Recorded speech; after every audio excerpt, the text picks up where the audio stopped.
Hello, traders. FX Pip Collector here. Today is Monday, June 16th, and this is my analysis for the US dollar Swiss.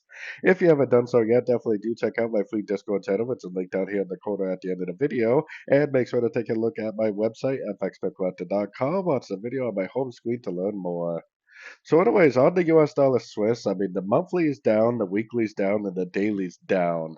On the 1 hour time frame, it definitely looks like it possibly could end up making another move to the upside. For me personally, I feel like these counter trend moves are very unreliable because the trend is down on all higher time frames. It could easily just keep on going down, which is why I personally am only looking for shorts in a downtrend. Now, if it does pop up one more time, I think that's great news for us because if it makes one, two, three waves up and a nice engulfing move to the downside, then I definitely will take it as another sort.